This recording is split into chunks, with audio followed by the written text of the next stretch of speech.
जय हिंद साथियों, मैं मुरारी मौर्य अपने YouTube चैनल अपनी कोचिंग में आप लोगों का हार्दिक स्वागत करता हूं। और आज हम लोग यहां पे पढ़ने जा रहे हैं छंद, जो कि यूपीएसआई, यूपीपी और यूपी जेल वार्डर के लिए बहुत ही इम्पोर्टेंट है। तो चलिए हम लोग पढ़ना शुरू करते हैं, लेकिन उससे पहले हमारी एक छोटी सी रिक्वेस्ट है कि आप हमारे चैनल पे अगर विजिट कर रहे हैं तो चैनल को सब्सक्राइब करके बेल आइकन को ऑन कर लें, जिससे कि हमारे नए वीडियो की नोटिफिकेशन आप लोगों तक पहुंचती रहे। और अपनी प्रतिक्रिया लाइक और कमेंट करके अवश्य भेजें, जिससे कि हमें एक मोटिवेशन मिलता है और हम अच्छी अच्छी वीडियो बना के आप लोगों को प्रोवाइड करवाते रहें। तो चलिए पढ़ना शुरू करते हैं। छंद। छंद क्या है या क्या होता है, इसे देख लेते हैं कि छंद शब्द छद धातु किससे बना है? छद धातु से बना है, जिसका अर्थ है आह्लादित करना या खुश करना। तो छंद छद धातु से बना है और जिसका अर्थ होता है कि खुश करना, खुशी देना। जैसे कोई चौपाई पढ़ के अपने अंदर खुशी हुई, वही छंद कहलाता है। नेक्स्ट देख लेते हैं। यह आह्लाद वर्ण या मात्रा की नियमित संख्या के विन्यास से उत्पन्न होता है। जैसे उसमें वर्ण और मात्रा नियमित होनी चाहिए, ये नहीं कि अनियमित, जैसे पहले कुछ तो फिर बाद में कुछ। इसके बारे में आगे चर्चा करेंगे। चलिए आइए देखते हैं छंद की परिभाषा। छंद कहते किसे हैं? वर्णों या मात्राओं की नियमित संख्या के विन्यास से यदि आह्लाद पैदा हो या खुशी पैदा हो, उसे छंद कहते हैं। ये हमारा हैंडराइटिंग नोट है, जो कि मैंने बहुत ही मेहनत से बनाया हुआ है। तो आप लोग इसे पढ़ के छंद से प्रश्न को परीक्षा में हल कर सकते हैं। चलिए देख लेते हैं कि छंद का दूसरा नाम पिंगल भी है। ये बहुत ही इम्पोर्टेंट है। छंद का दूसरा नाम पिंगल भी है। इसका कारण यह है कि छंद शास्त्र के आदि प्रणेता पिंगल नाम के ऋषि थे। उन्हीं के नाम पे ये छंद रखा गया है, पिंगल। नेक्स्ट देख लेते हैं। कह रहा है कि छंद का सर्वप्रथम उल्लेख ऋग्वेद में मिलता है। कहाँ मिलता है? ऋग्वेद में मिलता है। ये भी बहुत ही इम्पोर्टेंट प्रश्न है। छंद के अंग या छंद के भाग देख लेते हैं। छंद के निम्न अंग होते हैं: चरण, पाद या पद, वर्ण और मात्रा, संख्या और क्रम, गण, यति, विराम और तुक। ये 7 पद होते हैं छंद के, जो कि छंद के लिए बहुत ही इम्पोर्टेंट हैं। तो आइए इनको एक एक करके पढ़ लेते हैं। चरण। चरण, पद या पाद तीनों एक ही बात है। छंद के प्राय 4 भाग होते हैं। इनमें से प्रत्येक को चरण कहते हैं। जैसे छंद अगर ऐसे 4 लाइनों में लिखा गया है तो एक पंक्ति को हम लोग चरण कहते हैं। चलिए नेक्स्ट देख लेते हैं आगे इसके कि कुछ छंदों के चरण तो 4 होते हैं, लेकिन वे लिखे 2 ही पंक्तियों में जाते हैं। कितने पंक्ति में लिखे जाते हैं? 2 पंक्तियों में। जैसे ऐसे एक पंक्तियां आई, अल्प विराम लगा के फिर आगे दूसरी पंक्ति, फिर ऐसे लिख दिया गया। तो इसमें भी प्रत्येक 4 चरण हुए, लेकिन लिखे 2 ही लाइनों में गए हैं, यानी 2 ही पंक्तियों में लिखे गए हैं। नेक्स्ट देखते हैं कैसे इसमें कौन कौन से लिखे जाते हैं। जैसे इसमें लिखा जाता है दोहा, सोरठा आदि ऐसे छंद हैं जो कि इसमें लिखे जाते हैं।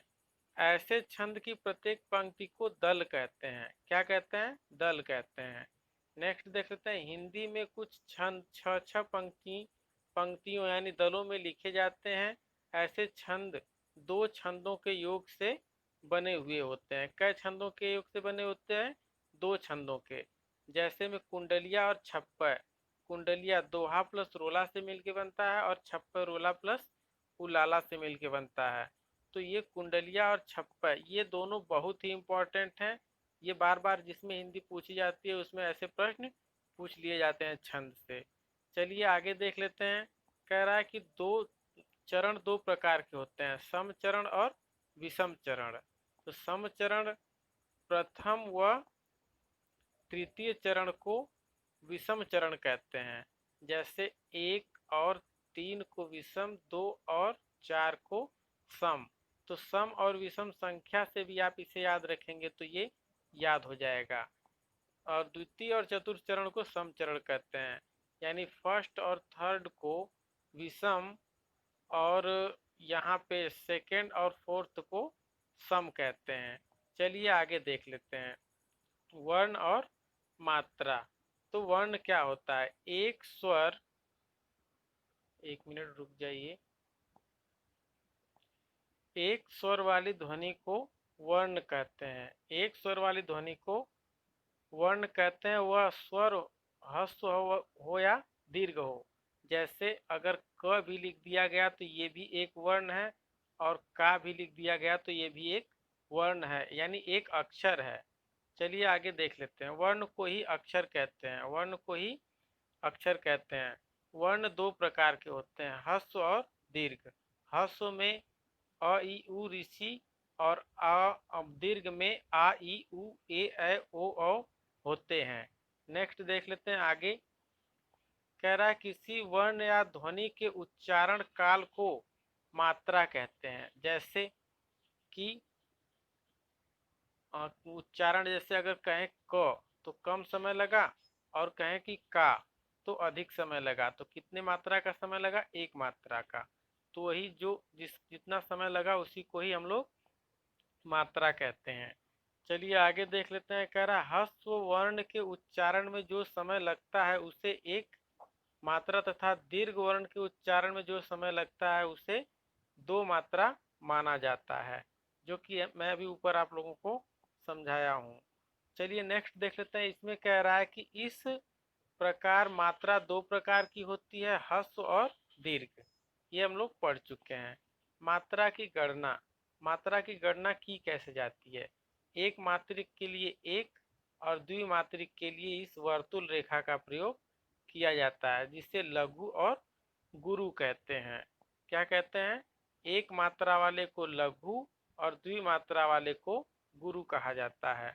तो लघु गुरु के हिसाब से हम लोग दोहा और चौपाई में मात्रा को गिनते हैं, और उसी से पता करते हैं कि ये कौन सा छंद है। संख्या और क्रम। तो संख्या, वर्णों और मात्राओं की गणना को संख्या कहते हैं, और लघु गुरु के स्थान निर्धारण क्रम को क्रम कहते हैं। बात समझ रहे हैं? वर्णों और मात्राओं की गणना संख्या कहलाती है, और लघु गुरु के स्थान निर्धारण को क्रम कहते हैं। वर्णिक छंदों के सभी चरणों में संख्या यानी वर्णों की और क्रम लघु गुरु का दोनों समान होते हैं। याद रखिएगा, वर्णिक छंदों की बात हो रही है, मात्रिक की नहीं। चलिए आगे देख लेते हैं। कह रहा है कि गण। गण केवल वर्णिक छंदों के मामले में लागू होता है, न कि मात्रिक छंदों में भी। गण का अर्थ है समूह। जैसे अध्यापक गण नहीं कहा जाता है, तो वो एक समूह होता है। नेक्स्ट कर देख लेते हैं कि यह समूह तीन वर्गों का होता है, तथा गण में तीन वर्ण होते हैं, न कम होते हैं और न ही अधिक होते हैं। तो छंद में गणों की संख्या कुल 8 होती है। आगे हम लोग देखेंगे। यह समूह तीन वर्णों का होता है, ये तो हम लोग पढ़ चुके हैं। नेक्स्ट देखते हैं गण की परिभाषा। लघु गुरु के नियमित या नियत क्रम से तीन वर्णों के समूह को गण कहा जाता है। गणों की संख्या 8 होती है। यगण, मगड़, तगड़, रगड़, जगड़, भगड़, नगड़ और सगड़, ये सभी 8 गण हैं, जो कि आप लोगों को क्रम से याद रखने होंगे। गति। गति क्या होती है? गति जैसे कोई चीज में बोलने की गति या प्रवाह या लय भी उसे हम लोग कह सकते हैं। तो छंद के पढ़ने के प्रवाह या लय को गति कहते हैं। और यति या विराम, जैसे छंद पढ़ते समय हम लोग बीच में रुक, अल्प विराम जहाँ पे लगा होता है वहां से रुक के, जहाँ से सांस दूसरी लेके दूसरे चरण को पढ़ते हैं, वही यति या विराम कहलाता है। तो देख लेते हैं। कह रहा है कि छंद में नियमित वर्ण या मात्रा पर सांस लेने के लिए रुकना पड़ता है। इसी रुकने के स्थान को यति या विराम हम लोग कहते हैं। नेक्स्ट देख लेते हैं तुक। तुक में कह रहा है कि छंद चरणांत की अचर मैत्री यानी समान स्वर व्यंजन की स्थापना को ही तुक कहा जाता है। छंद के भेद, छंद के भेद कितने होते हैं? वर्ण और मात्रा के आधार पर छंद तीन प्रकार का होता है। नंबर एक वर्णिक छंद, नंबर दो मात्रिक और नंबर तीन मुक्तक। तो ये तीन मात्रा का तीन छंद होते हैं वर्ण और मात्रा के आधार पर।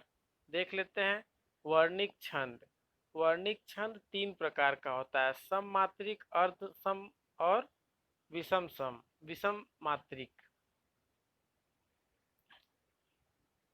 विषम साधारण में 26 वर्ण तक होते हैं वर्णिक छंद है तो, और दंडक में 26 वर्ण से अधिक होते हैं।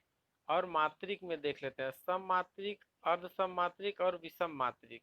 इसमें मात्रिक का प्रयोग नहीं हुआ होगा, ये हमारे मतलब निकल गया मुंह से कि इसमें मात्रिक नहीं, इसमें वर्णिक होगा। इसमें कि जैसे सम वर्ण, अर्ध सम वर्ण और विषम वर्ण, उसी प्रकार इसमें सम वर्ण, अर्ध सम वर्ण और सम मात्रिक, अर्ध सम मात्रिक और विषम मात्रिक। तो साधारण में 32 मात्रा तक होता है, दंडक में 32 मात्रा से अधिक होता है। और मुक्तक में, मुक्तक ऐसा छंद है जिसमें कि न तो वर्ण का और न ही मात्रा का ध्यान रखा जाता है, उसे ही मुक्तक कहते हैं। मुक्तक की परिभाषा अभी हम आप लोगों को बता दे रहे हैं। आगे यहाँ पे देख लीजिए वर्णिक छंद। वर्णिक छंद के सभी चरणों में वर्णों की संख्या समान रहती है और लघु गुरु का क्रम भी समान रहता है। प्रमुख वर्णिक छंद हमने यहाँ पे लिखे हुए हैं जो कि आप लोगों को और कहीं नहीं मिलेंगे।